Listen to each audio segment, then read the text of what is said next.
एक बंधन बाहर का होता है, एक बंधन भीतर का होता है। बाहर के बंधन को कोई दूसरा तोड़ सकता है, लेकिन भीतर का जो बंधन है उसको हमें ही तोड़ना है। संत गुरु सहायक हो सकते हैं, प्रेरित कर सकते हैं, मार्गदर्शन कर सकते हैं, लेकिन निकालने का काम अपने को ही करना होगा। कबीर पंथ में ऐसी कोई बात नहीं कही जाती कि बस गुरु ऐसा आशीर्वाद दे दे, हाथ रख दे सर पे और शिष्य का कल्याण हो जाए, ऐसा नहीं कहते। सदगुरु ने तो कहा है, गुरु बिचारा क्या करे, शिष्य ही माहे चूक। वहां पे गुरु भी बेचारा हो जाता है। अगर शिष्य में ही चूक है, अब समझाए वो समझ ही ना पाए या समझने का प्रयास ही ना करे, तो गुरु भी बेचारा हो जाता है। गुरु बेचारा क्या करे, शिष्य ही माहे चूक। और बहुत अच्छा उदाहरण देते हैं कि भावे त्यों पर मोदिए बांस बजाए फूंक। जैसे बांस हो, बीच में गांठ ना हो, तो इधर से फूंकेंगे उधर से हवा निकल जाएगी। ऐसे ही संत गुरु तो खूब कहते हैं, लेकिन सुधरने वाले में सुधरने का भाव ही नहीं है, जिज्ञासा ही नहीं।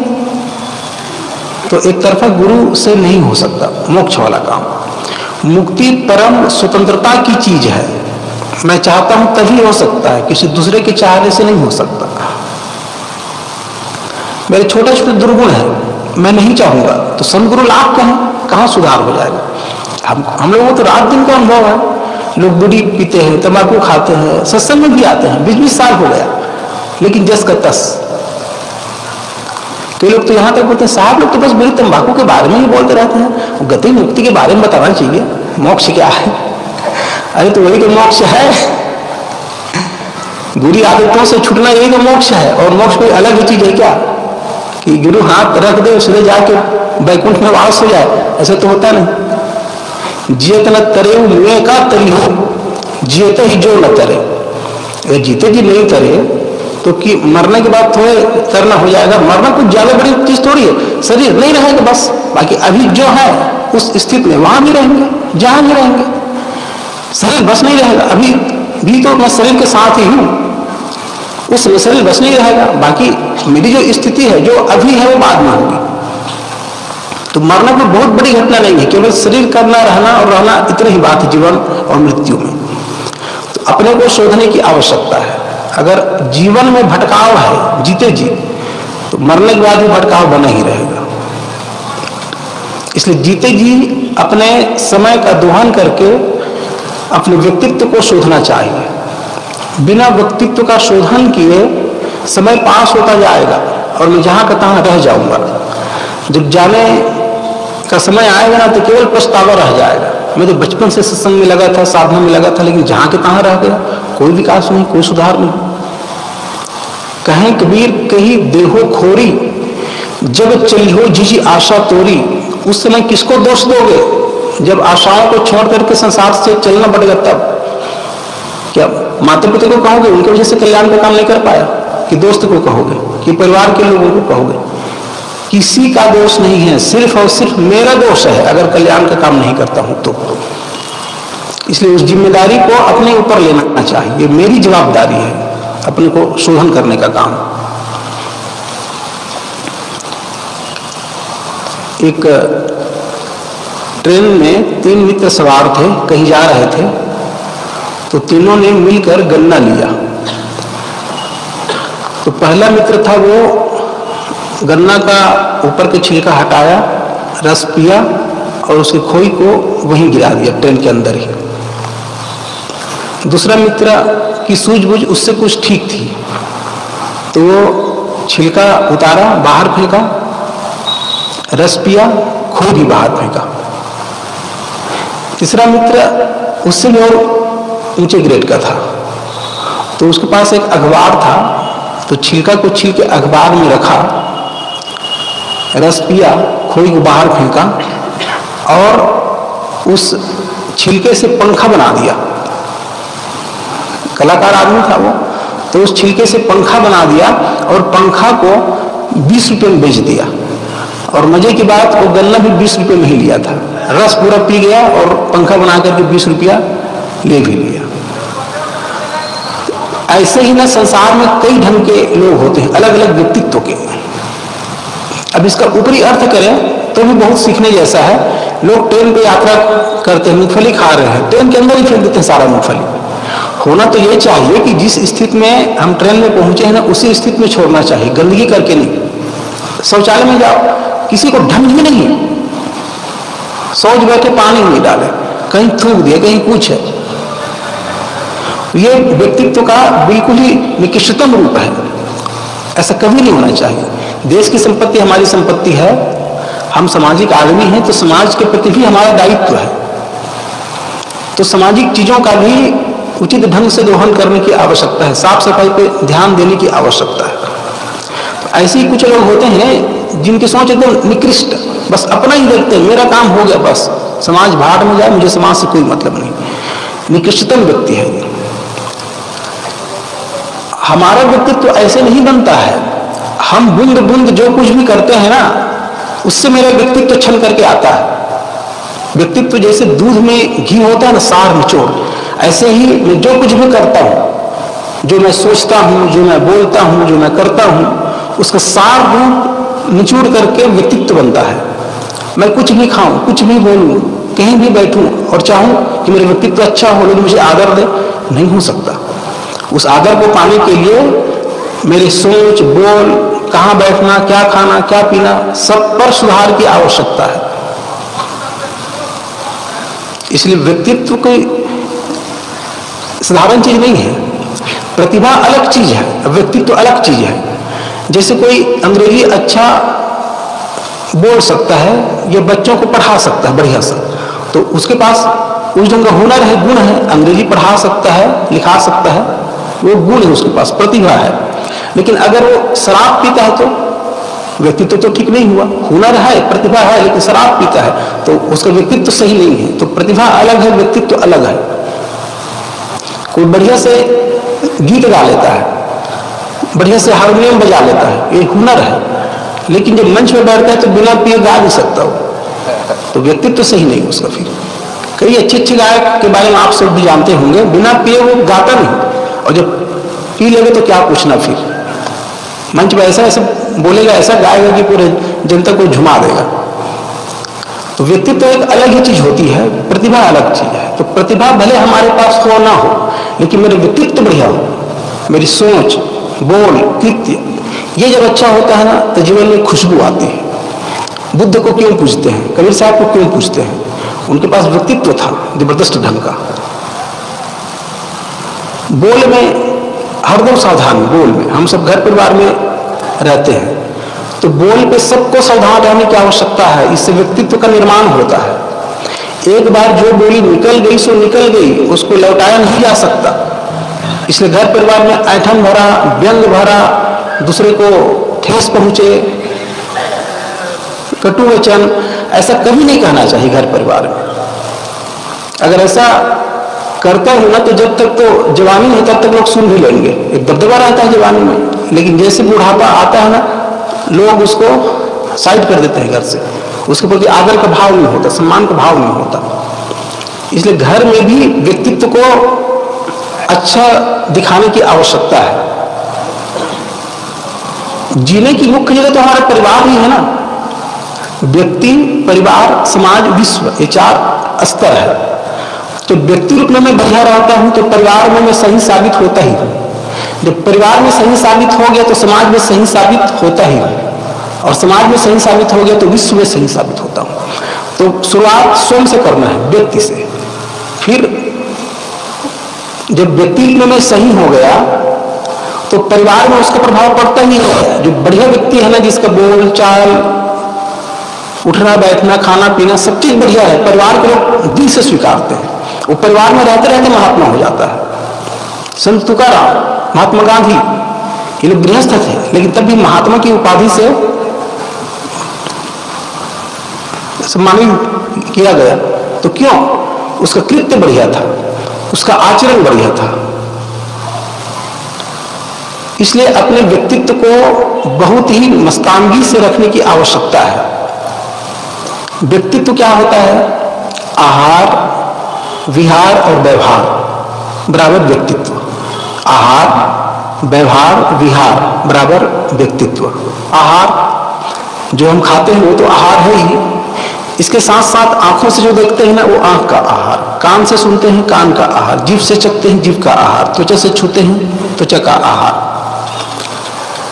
नाक से सूंघते हैं नाक का आहार। तो पांचों ज्ञानेंद्रियों से उनके उनके जो विषय है वो उनके उनके आहार है।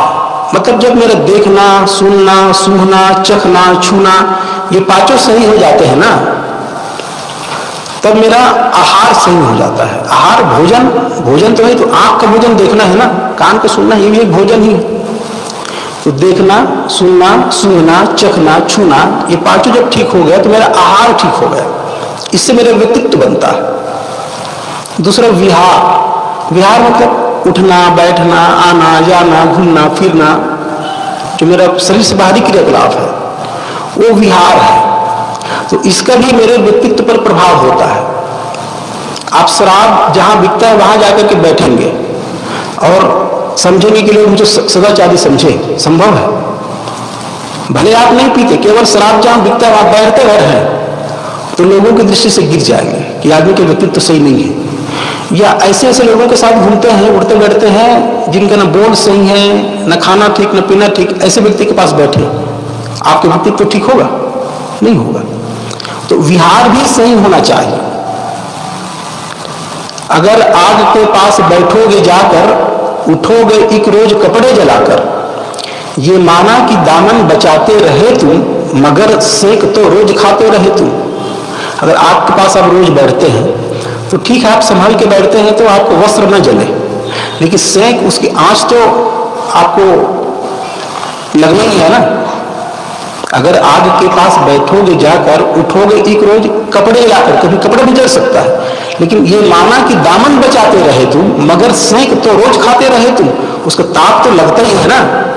ऐसे ही आप बुरे लोगों की संगत में उठते हैं, बैठते हैं, भले बुराई से ग्रस्त ना हो आप, लेकिन समाज में आपका व्यक्तित्व गिर जाता है, फीका हो जाता है, इस आदमी का व्यक्तित्व सही नहीं है।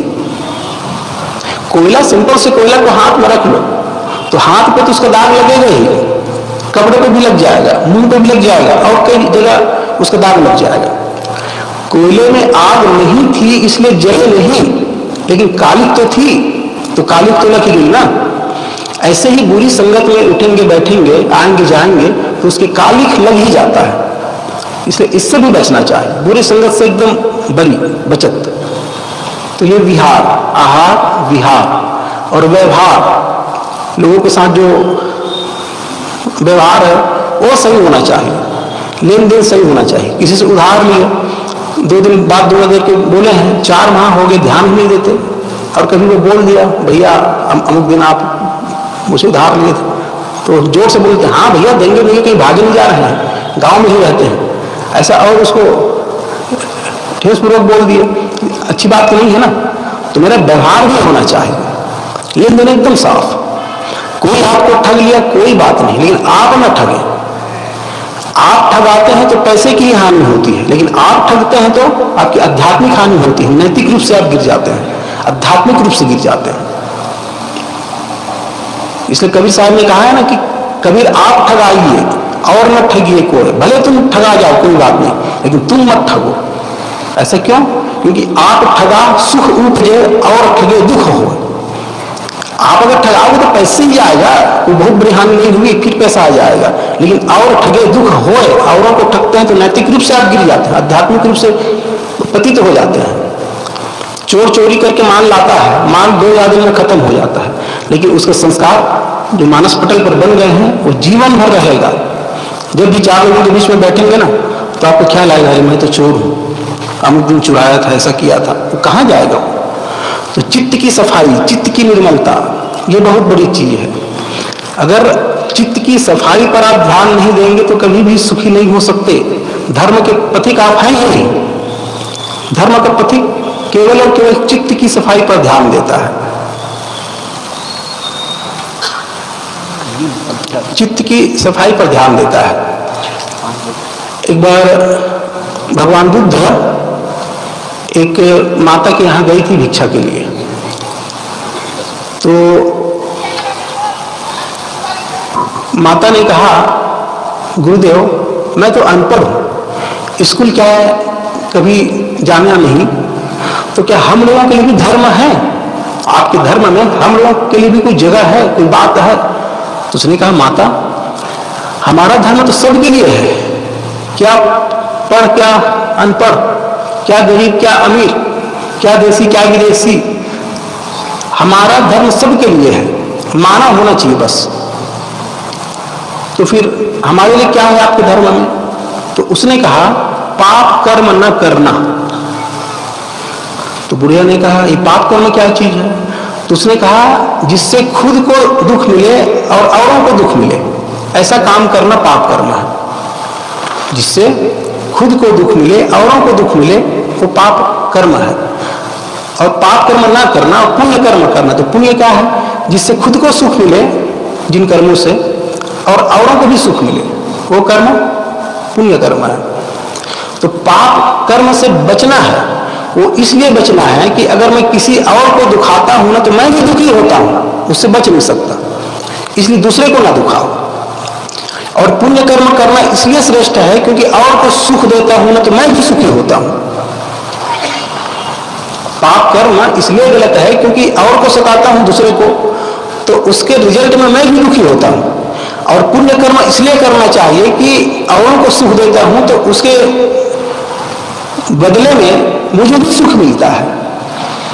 इसलिए पुण्य कर्म का हमेशा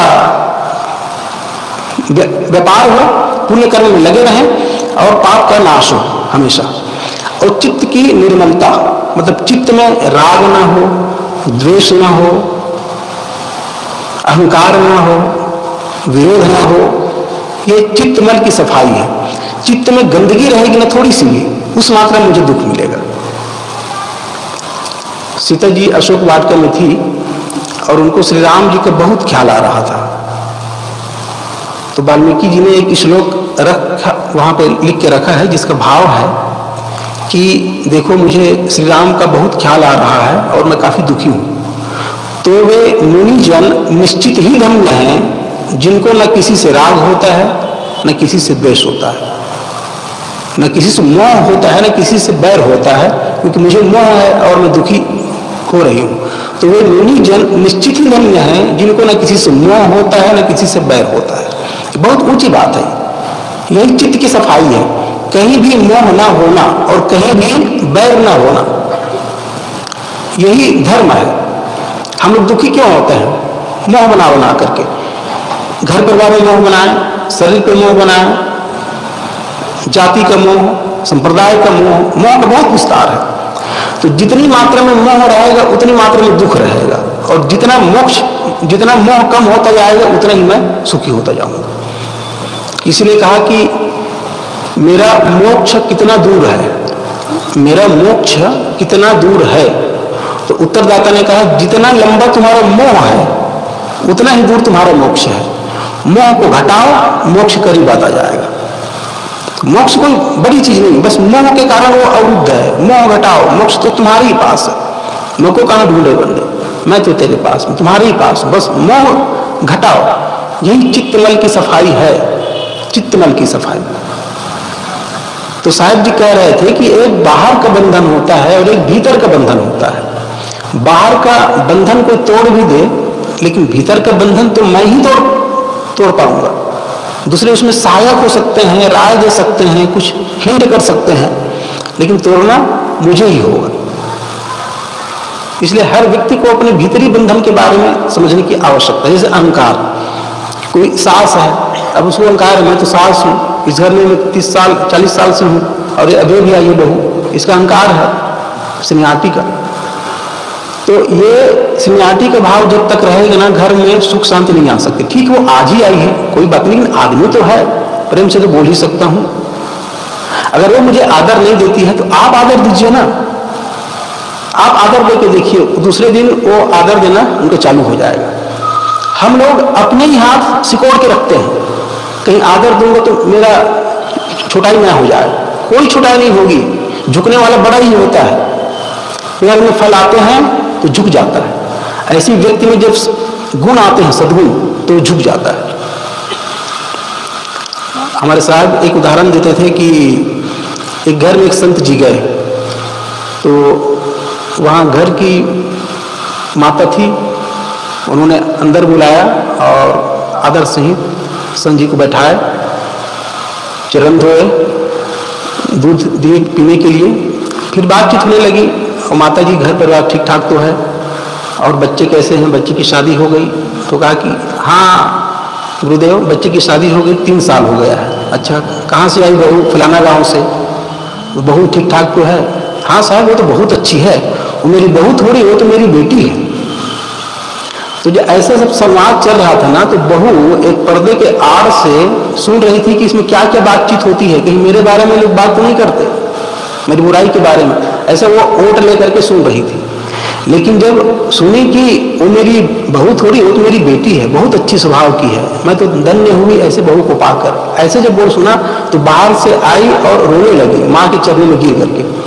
तो सुंदर का बेटी क्यों रोती हो तुम, हम लोग तो ऐसा कुछ भी नहीं बोले हैं। तो उसने कहा साहब जी आप नहीं जानते, मुझे यहाँ आए 3 साल हो गया है। जब शुरू दिन आई थी ना, तो माता ने मुझे सिखाना चाहा कि बेटी पानी छान के भरा करो। तो मुझे इतना बेकार लगा, मैं बड़े घर की बेटी, MA पास हूँ और मुझको सिखाती है जो 5 अक्षर पेड़ नहीं है, वो पानी भर के, पानी छान के भरना चाहिए, ऐसा करना चाहिए। मुझे उनकी सीख बहुत बेकार लगा और उनको आधा देना बंद कर दिया।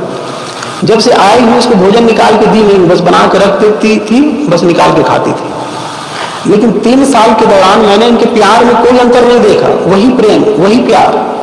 लेकिन मैं जितना चाहा नफरत ही किया। उसके बावजूद भी आज आप जब आए हैं ना, तो माँ बोल रही है कि बहू नहीं, वो मेरी बेटी है। तो मैं अपने आप को रोक नहीं पाई, मैं बहुत बुरी हूँ, ऐसे करके अपने को धिक्कारने लगी। तो संत ने कहा बेटा तुमने सुधार हो गया, बहुत बड़ी बात है, और जो तुम्हें सुधार हुआ है ना, ये माता की सहनशीलता का फल है। अगर माता रिएक्शन में आ जाती, तुम कुछ करती और माता रिएक्शन में आ जाता, तो ये आपका स्वभाव सुधार नहीं सकता था। लेकिन माता की सहनशीलता का फल है 3 साल के सहन का, कि आप में सुधार हुआ। तो अगर हम झुकते हैं ना एक तरफ से, तो सामने वाला झुकता ही है।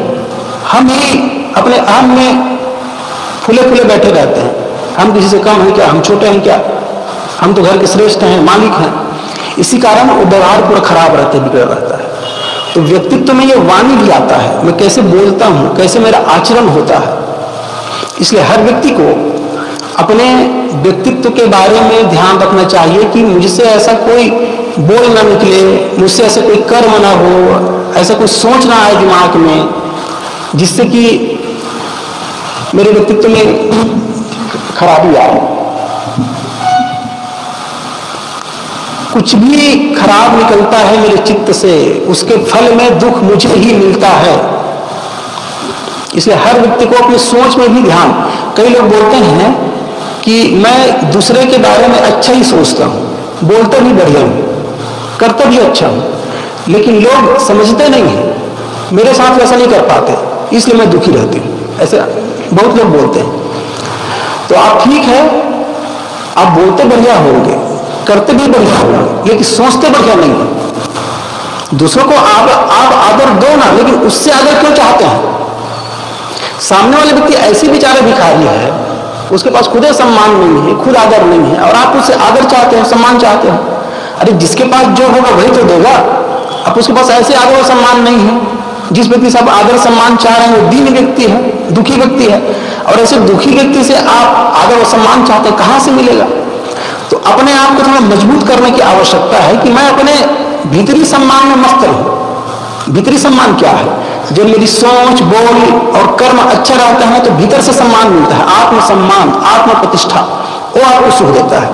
आप दूसरे से मान चाहते हैं, दूसरे से सम्मान चाहते हैं और उससे सुख होना चाहते हैं, सुखी होना चाहते हैं, तो वो सम्मान स्थायी नहीं होगा, क्योंकि वो दूसरे की बस की बात है ना। वो जब सम्मान देगा तो देगा, तो जब सम्मान देगा आप सुखी होंगे, जब सम्मान नहीं देगा तो दुखी हो जाएंगे। तो आप तो फिर सोवश कहाँ रहेगा? आप तो परवश हो गए ना। तो परवशता ही दुख है। तो सामने वाले से हम सम्मान न चाहें, वो मुझे आदर दे, सम्मान दे, बेचारे ऐसे दिए भी क्या देगा वो? तो अपने आत्मिक सम्मान से मस्त रहे, आत्मगौरव से मस्त रहे। कबीर साहब ने कहा है ना कि लक्ष्य बिना सुख, दरिद्र बिना दुख, नींद बिना सुख सोवे, और जस बिनु ज्योति, रूप बिनु आशिक, ऐसो रतन बिहुना रोवे। उसमें कहा है कि कोई बाहरी सम्मान न हो तो भी अपने में देदीप्यमान रहता है, ऐसे महापुरुष होते हैं। जस बिन ज्योति, कोई बाहरी जस नहीं, बाहरी यश नहीं है, लेकिन तब भी अपने आत्मज्ञान से ज्योतित है।